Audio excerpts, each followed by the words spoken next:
Sir ఇతర రాష్ట్రాల అభివృద్ధితో మీరు పోల్చుకుంటున్నారు ఆంధ్రప్రదేశ్ని, కానీ రోడ్ల విషయంలో మీరు తీవ్రమైన విమర్శలు ఎదుర్కొంటున్నారు. రోడ్ల పరిస్థితి బాగాలేదన్నది, దాని తగ్గట్టుగానే మీ బడ్జెట్ కూడా అలాగే ఉంది.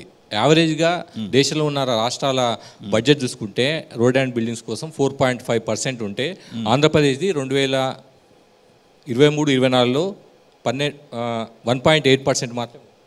దానికి ఏమంటారు మీరు? అంటే మీరు పర్సంటేజ్ పోల్చుకున్నప్పుడు మీరు ఏం చేస్తారంటే మాది సంక్షేమంతో మీరు పోల్చుకునే పరిస్థితి వస్తుంది. 2,70,000 కోట్ల రూపాయలు మేము సంక్షేమానికి ఖర్చు పెట్టాం కాబట్టి 5 ఏళ్లలో మీరు ఆ పర్సంటేజ్ చూస్తున్నారు. కానీ నేను ఒకటే మిమ్మల్ని అడుగుతున్నాను, మీ ఇష్టం పదని పలానా నియోజకవర్గం వెళ్దాం. ఈ చంద్రబాబు టైంలో రోడ్లు బాగోకుండా ఉన్నాయా? కిరణ్ కుమార్ రెడ్డి టైంలో రోడ్లు బాగోకుండా ఉన్నాయా? లేదా తెలంగాణలో ఇవాళ కాంగ్రెస్ టైంలో రోడ్లు బాగోకుండా అన్నీ బాగున్నాయా? బాగోకుండా ఎక్కడ లేవా? మీరు తమిళనాడు వెళ్దాం పదండి, తమిళనాడు వెళ్దాం పదండి. ఎస్, మీరు వ్యాన్ తీసుకోండి, కెమెరా తీసుకెళ్దాం. మీ మిత్రుడు కేటీఆర్ కూడా గుజరాత్ తీసుకెళ్దాం. ఇవాళ ఆహా ఓహో మనం కూడా గుజరాత్ని గొప్పగా చెప్పుకునేటువంటి గుజరాత్ వెళ్దాం. రోడ్లు ఎట్లా ఉంటాయి, 2 వెళ్దాం.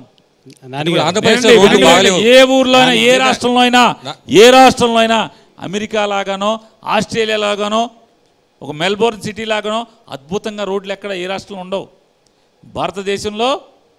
భారతదేశంలో ప్రతి రాష్ట్రంలో కూడా రోడ్లు బాగున్న రోడ్లు ఉంటాయి, బాగున్న రోడ్లు ఉంటాయి.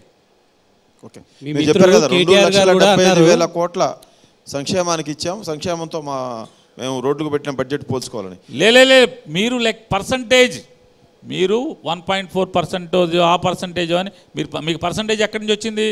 దేంతో పోలుస్తారు? రేషియో ఎక్కడిది?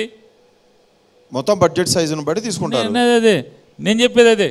మీకు వేరే రాష్ట్రాల్లో తీసుకుంటే మీకు అసలు భారతదేశంలో 3,000 రూపాయలు పెన్షన్ ఇచ్చేది ఏంటుంది రాష్ట్రం మాదే. మేము అదే అంటున్నాం సార్, మీరు డెవలప్మెంట్ పెడతలే అనే పాయింట్కి మీరు వచ్చారు. ఇప్పుడు అదే పాయింట్ నేను కరెక్ట్, నేనేం పాయింట్కి రాలా, నేను లైన్లో ఉన్నా, నా లైన్లోకి మీరు వచ్చారు.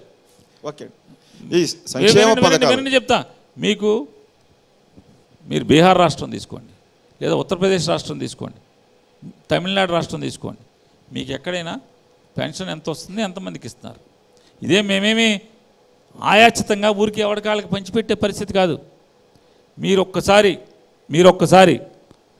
మీ కెమెరా తీసుకుని ఒకసారి ఈ పెన్షన్లు పొందుతున్నటువంటి 66 లక్షల మంది వ్యక్తిగతంగా ఒకసారి వెళ్ళి మాట్లాడండి వాళ్ళతో. ఇట్లా తట్టి చూడండి, ఒకసారి తట్టి చూడండి.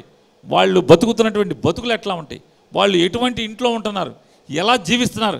అసలు మనుషులు ఇంత దయనీయంగా కూడా బతకగలరా? అసలు మనిషి జన్మెత్తాక ఇంత ఘోరంగా కూడా బతుకుతారా అని మీ కళ్ళతో మీ నోటితో మీరు అనపోతే అప్పుడు అడగండి. దయనీయంగా తండ్రులు పిల్లలు వదిలేసి, పిల్లలు చూడక, పిల్లలు పొట్టచేత్త పట్టిన ఎవరి దారా వెళ్ళిపోతే కనీసం వీళ్ళకి ముద్దేసే దిక్కు లేని పరిస్థితి. 80 ఏళ్ల వయసులో పనికి వెళ్ళే పరిస్థితులు మీరు చూశారు ఎవరన్నా? 70 ఏళ్ల వయసులో కూలి పనికి వెళ్ళే పరిస్థితులు, హోటల్లో కప్పులు కడిగే పరిస్థితులు ఎందుకు వస్తాయి? ఎలా బతుకుతారు? రోజు కప్పులు కడితే ఎంత ఇస్తారు? ఇవాళ మందులు మీరు ఎప్పుడు 1 తారీఖు వస్తా జగన్మోహన్ రెడ్డి గారి ప్రభుత్వంలో మందుల షాపులో అప్పు తీరుద్దాం, మందుల మీద బతికే వాళ్ళు ఎంతమంది ఉన్నారు? లేదు ఎచ్చాల కొట్లో అప్పు తీరుద్దాం, లేదు ఇంటెద్ది కడదాం, సొంత ఇల్లు లేక ఇంటెద్ది కడదాం అంటే దయనీయమైన గాథలు. ఒకసారి మీరు వెళ్ళి 66,000 మందిలో 40 లక్షల పైజీలకు మంది మీరు ఇలా టచ్ చేస్తే చాలు, ఆ తలుపు కొడితే చాలు, దీన గాథలు, దయనీయమైన గాథలు. ఈ ప్రభుత్వం ఎక్కడా కూడా దుబారాగా ఓట్ల కోసం డబ్బులు వేసేటువంటి ప్రభుత్వం కాదు మాది. మీరు చెప్పండి, నెల 2,000 కోట్ల రూపాయలు 66 లక్షల మందికి ఇస్తున్నామంటే ప్రతి జీవితంలో ఒక దీనగాథ చూసే, అంతేగాని ఫ్యాన్సీగా కోసం కాదు. అలాగే మీ ఇష్టం, మీరు పర్సంటేజ్ లెక్క తీసేయండి. నేను మొద్దుగా మాట్లాడుతున్నా, నాకు పెద్ద విజ్ఞానం లేదు, చదువు లేదు, 3 సార్లు ఎమ్మెల్యే చేశానటువంటి పొగరు తప్పితే. మనం వెళ్దాం, ప్రతి నియోజకవర్గానికి వెళ్దాం, మీ ఇష్టం. రోడ్లు బాగున్నాయా లేదా? ఉదాహరణకి బందరే రండి, మీరు బందరే రండి. ఎన్ని రోడ్లు ఉన్నాయి బందర్లో? ఎన్ని వందల కిలోమీటర్ల రోడ్డు ఉంది? దాంట్లో బాగుంది ఎంత ఉంది, బాగున్నది ఎంత ఉంది మీరు చూసుకోండి. రోడ్ల మీదనే చెప్తున్నా. 80% చెప్పండి. నా నియోజకవర్గంలో బందర్దే తీసుకోండి, 80% రోడ్లు బాగోకపోతే మీ ఇష్టం, నా కొడుకుని విత్డ్రా చేయించేస్తాను.